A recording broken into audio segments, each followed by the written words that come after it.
Every video on scapular winging is going to teach you more or less the same thing, and that is to do more serratus work, more reaching, more wall slide. And although that's not inherently wrong, it's only one piece of the map. So today I'm going to show you the full map: awareness, capacity, and integration into movement that matters. Now, one of the first things that we have to look at as it relates to your scapular winging is your scapulas. Go figure. Now, not just the scapulas themselves, because these guys are actually a pretty unique and special joint as it relates to the entire makeup of your body.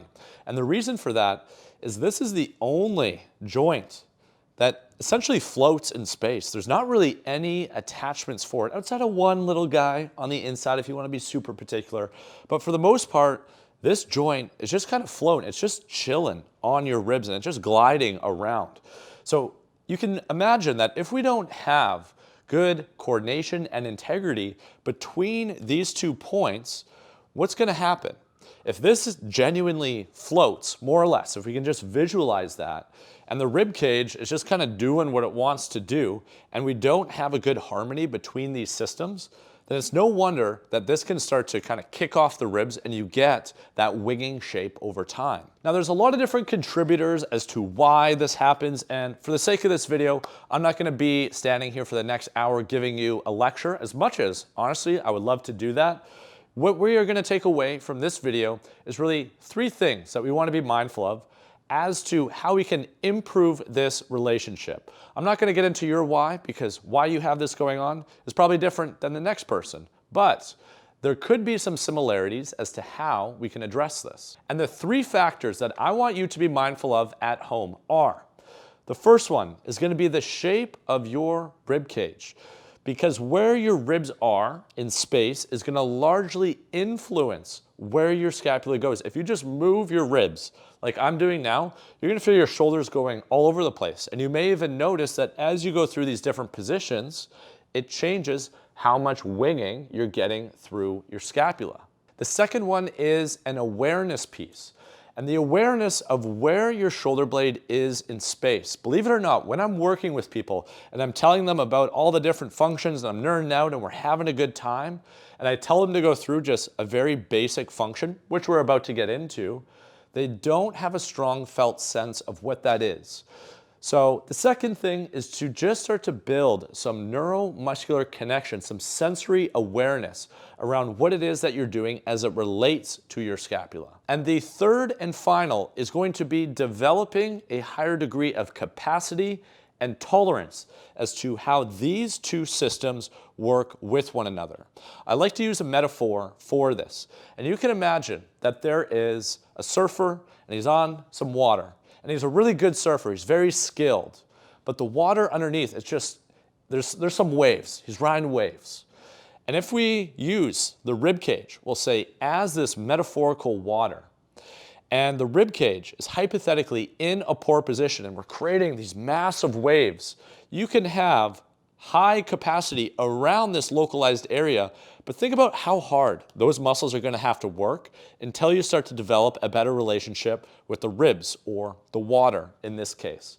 So just something to kind of chew on. We don't only want to develop the capacity and the tolerance here and get hyper-focused on what that is, but we also want to think about this broader and bigger relationship between the entire chain. And that means not only strengthening your muscles here and here and here, but also getting a felt sense of what it feels like for that entire system to work as one unit. So with our theory out of the way and Billy Bob Bones being the model that he is, let's get into our first exercise. So for our first exercise to work on your scapular winging is we're going to start to address and get a felt sense of what it feels like to take your scapulas through the function of protraction, as that's going to be what is most relevant to getting them a little bit more flush on the ribs. And for now, we're just going to start to build some awareness and just sensory feedback kind of around this back section of your body. So for this, you can do it seated. You can also do this on the floor, but it's nice to kind of have your arms in a rested position, similar to how we have things set up here. And what you're going to do is start forward, just on your forearms. And your hands can even come right down there, Billy. Yep. So we're just building a big base with the arms. And what we are first going to want to focus on is creating this space kind of around the mid-back and going through that function of protraction. Now, how we're going to do this is by pulling your elbows back into the box. So you're going to get kind of a felt sense of pulling towards you. And as you do that, I want you to imagine at home that the middle of your back here is going to start to project back. So let's start to project this area back here, Billy. And as that area is projecting back via the drag of the elbows, we're going to start to go into a little bit more of that active protraction. And you should feel as if your scaps are slowly coming away from your spine. Now we are going to be in a little bit of flexion here, which is totally fine. And then we're going to start to work on cycling your breath here. So you can start to take a breath in for about 5 seconds through the back body. You can imagine that breath from the base of the spine and then walking up. And then on the exhale, let's try to bias that to the front. Very nice. So all you're trying to become aware of here in terms of sensation is, can you feel maybe a little bit of your lats, which is this region right here, maybe some of the serratus starting to come online to start to build that sense of your scap being in the protraction and slightly away from your spine. The more expansive the breath you can take in here, I would say the better, because that's going to start to build that width and the spacing. Now, this isn't going to be like 10 out of 10 in terms of stimulus. We're looking to just build that overall sensory feedback. So you can imagine as you're going through this, 3, 4 out of 10, and I'd recommend going through this for about 60 to 90 seconds. So now that you got a felt sense of what it feels like to take those scapulas into some degree of protraction actively, we're going to start to build on that, and we're going to increase the intensity. And this is where we're going to start to build more of that capacity for your entire shoulder girdle and the scapula specifically to start to get used to hanging out more flush on the ribs in an unconscious way. So for this, you can grab your form blocks at home if you have, or you can grab two tools that are about this height that can slide on the floor. And what we're going to do is just slide forward into a plank position here to start. So we're going to come forward. Now, once you're in the plank position here, we're going to want to be mindful that we're keeping some degree of that protraction that we were just working on in a seated position. And what you're going to start to do here at home is you can imagine that you're going to start to separate the blocks. So you can start to go through that, Billy. The blocks will move away from one another. This is going to start to bring you into some degree of external rotation. Then we're going to pause at the bottom. We're going to do a breath here. And the important part at home is going to be, as we start to reconnect the blocks, you're going to build on that protraction through the scaps. So let's slowly start to draw the blocks together. That's going to happen over about a 5-second count, and we're building into the protraction simultaneously. That'd be 1 rep there. You can do a little reset at home if you need, and we're going to go 1 more here. So we're going to start to create that width. Imagine that the scapulas are staying wide even as you're getting this external rotation through the shoulders. Be mindful that the lower back and the core is staying linked, filling the whole structure in with pressure.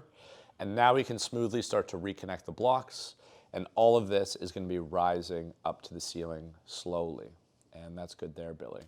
And at home, what I'd recommend is going through it at about that tempo. Imagine about 3 to 4 seconds out, pause at the bottom, 4 to 5 coming back in, and you're going to be looking for anywhere between about 5 to 7 reps. So for our third and final exercise, we're going to be working on going through an overhead motion, almost like we're going to get used to fly fishing or shoveling.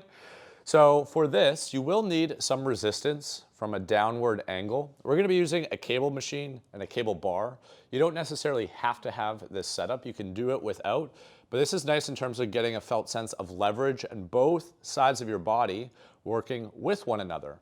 But what you can do at home is even just with a resistance band, get used to going through this motion, or you can also use a handle just on a cable machine at your gym as well. So what we're going to do here is just start with that right hand at the middle of the cable bar.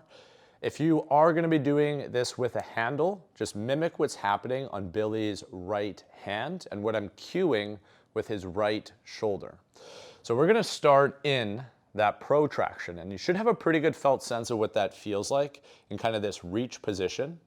And now we're going to work on that scapula's ability to glide on the ribs as we start to go overhead. So when you're ready, Billy, let's pull on that right hand while you keep the protraction, and the left hand will come under. And now we're going to start to press that right hand up, and you're going to see his right elbow is going to start to go into a little bit of external rotation. Let's get even a little bit more vertical. Yep, at home, I really want you to imagine you're reaching up to the ceiling this way. And that's going to work on that external rotation. And we're going to start to get the rotator cuff, the lats, and a lot of the big muscles around the shoulders working here. Now on the reset, I want you to imagine you're keeping this height of your body. So the cable bar is going to start to track back. The upper body is staying tall, and you're trying to feel that that right shoulder, in this case, is smoothly coming back into protraction as you go through it. Let's go through this again. So full protraction on that right side. We're going to get both arms anchored into one another. Again, at home, if you have the cable bar, great. If not, just have that handle ready, and we're going to start to pull up. You're trying to focus on that vertical component coupled with that external rotation. The upper body is lengthening, so let's lean back. We'll even get a little bit more extension. Very nice. And we can see here how his elbow is more or less in alignment with his shoulder. It's a little bit higher then, but that's about the height you're going to be looking for at home. And now we're going to keep that height. Let's slowly start to go through the reset. And you're not going to allow anything to try to compensate here with the scapulas, with the front side of your body. We're going to be sustaining that throughout. And at home, you can load this quite heavy. As long as you're working on that shape of the scapula as you go through it, and it's moving and gliding well, I would encourage you to go heavy on this exercise, and it's a fantastic one that kind of forces a lot of different musculature to integrate with one another through this overhead position. You'll be aiming for roughly about 5 to 8 reps in this if you are using an appropriate weight.